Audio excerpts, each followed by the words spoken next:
The girl on vacation accidentally found her own earrings missing as she thought it was just a photo accidentally fell into the sea. The next moment there was a gurgling sound in the water, as if the sea was about to boil. A few days later, another family of 4 came to the sea near the island of La Palma vacation. La Palma is also known as Volcano Island, but the volcano hasn't erupted since 1948. Anna and her husband, Nick, had booked 2 ocean view rooms on the island in order to ease the growing tension between the couple and take the opportunity to salvage their soon-to-be-destroyed marriage. But just as the family was about to change into their bathing suits and go out for a swim, their oldest daughter, Sarah, suddenly picked up an earring, and after confirming that the earring was not the family's own, Sarah didn't pay any attention to it, but just left it on the table. However, what they could never have imagined was that they would face one of the most powerful natural disasters in history on their island vacation. On the other side of the mountain, Mary and her colleagues from the Geological Survey were preparing to go into the mountain for research, and they came to a cave as usual. Strangely enough, there was water flowing on the wall of the cave, which was the first time Mary had ever seen such a phenomenon in her work,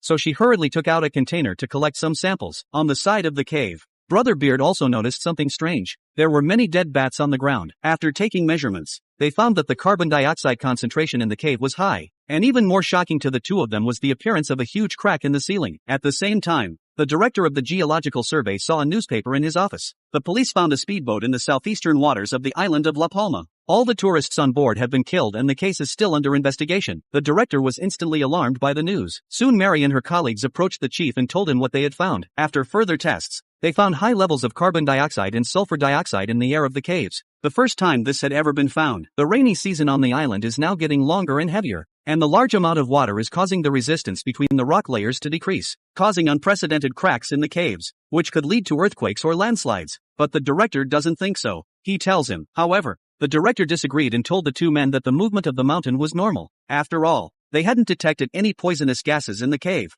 and that there was already a small amount of gas bubbles in the area of the volcano, and that usually there were obvious signs of an eruption, and that these were not enough to prove that the volcano was about to erupt. Inexplicably reprimanded by the director, both of them felt very frustrated, but Brother Beard still insisted on his own ideas. He took Mary to the map. It is known that in 1948 there was an eruption here that caused a fissure several kilometers long and wide enough for people to walk in. If a new eruption occurs, the entire mountainside could collapse and sink to the bottom of the ocean. That's 500 cubic kilometers of rock, the size of Manhattan. But why wouldn't the chief want to tell people to take precautions first? It turns out that just a few years ago, the chief had a big misunderstanding when he announced that there was a possibility of a landslide, but it caused a panic, and it didn't happen, and he almost lost his job because of it. So now, unless a tsunami really happens, the chief won't make the same mistake. But they didn't realize that the chief was even more nervous than they were, and that he was already in the medical examiner's office. According to the preliminary autopsy, all the victims were burned by extremely hot gases, and carbon dioxide and sulfur dioxide were found in their lungs. The family is still enjoying the sunny beach at the island resort. Sarah was approached by a girl at the pool who invited her to play volleyball on the beach, but Sarah says she can't because she has to take care of her autistic brother, so the girl leaves in frustration. Sarah wanted to meet new people, but she didn't have the courage. After getting out of the pool, her father seemed to recognize Sarah's unhappiness and encouraged her daughter to go play while he took care of her brother. After listening to her father, Sarah decided to go and play with the girls. Before she left, her father taught her the basic rules of volleyball, such as what constitutes offside. Now that his daughter was playing, Nick had to take responsibility for his son. However, while he was playing with his son, he saw his wife laughing with a Spaniard, which made Nick jealous, and then he turned around and saw that his son had disappeared from the pool. Nick, anxious, immediately looked around and thought his son ran to find his sister. So anxious to the beach. The two of them shouted at the beach for a long time before they saw a little boy standing on a rock in the distance. When Nick rushed over to the sun was staring at the sea to see the original boy. Found the sea gathered countless sea turtles seemed to be a collective migration like. Meanwhile, Mary had already tested the water samples from the cave and the data showed that there were no excess minerals in the samples, which meant that the water had flowed into the mountain and finally reached the cave in a very short period of time. So that means that the crack they saw today was just formed not more than 2 weeks ago. If that's the case, then all the people on the island will be in great danger. For this reason, Mary and Brother Beard decided to go up the mountain again to the top of the crack to have a field trip. Soon the two of them drove up the mountain and to their surprise, the other end of the crack was already sinking. The two men immediately set up their instruments and prepared to test the changes in the crack, and sure enough, just as they suspected, the crack was still moving,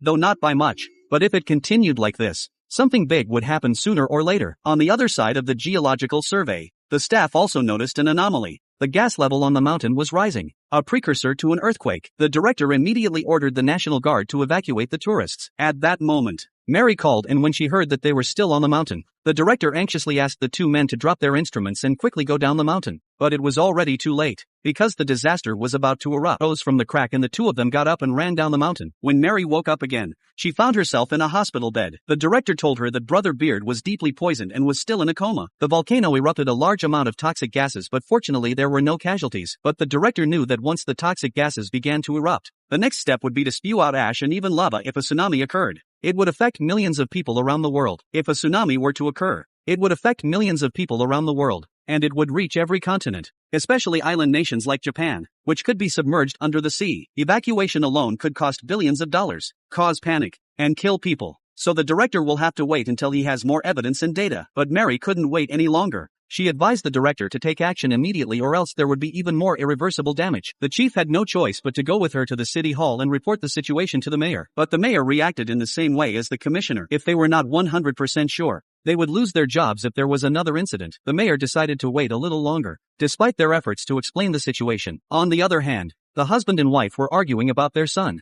Anna complained that her husband hadn't told her about him, and Nick accused his wife of not caring about their children. There is no one in the family who is not worried about their daughter. Sarah is also in trouble. Yesterday, she met a new friend, but today, her friend gave her a hard time because she retweeted her friend's video, which was secretly filmed by a boy. But the girl scolded Sarah as well. Sarah went back to her room and cried her heart out when she heard her parents arguing next door. She didn't want to stay here anymore, so she sneaked to the airport and called her uncle in Norway to book her a ticket back. He asked her why she wanted to go back alone, but Sarah kept her mouth shut. After hanging up the phone, the man hurriedly called his sister, but Anna was practicing yoga and didn't hear the phone ringing. Meanwhile, on the other side of the island, the staff of the Geological Survey noticed that there were frequent earthquakes coming from the island, and the location was getting higher and higher. They realized that the volcano might erupt at any time. The director ordered to contact the air traffic control to stop all flights in and out of Palma because the volcanic ash could cause engine failure and crash the plane. But it's too late for that. Soon the mountain erupts with a violent noise, and everyone is stunned. Sarah's plane was already on the runway at high speed, and although the pilots had received an order from air traffic control to stop the takeoff, they were forced to take off due to the lack of distance from the runway. Anna then saw her brother's missed call and immediately called him back. And when she found out that Sarah had gone to the airport, she anxiously ran out to look for her husband. But just then, in the midst of the volcanic ash, there was a sudden roar of an airplane, with a violent explosion. Anna instantly covered her mouth in fear. Whether her daughter was on the plane or not,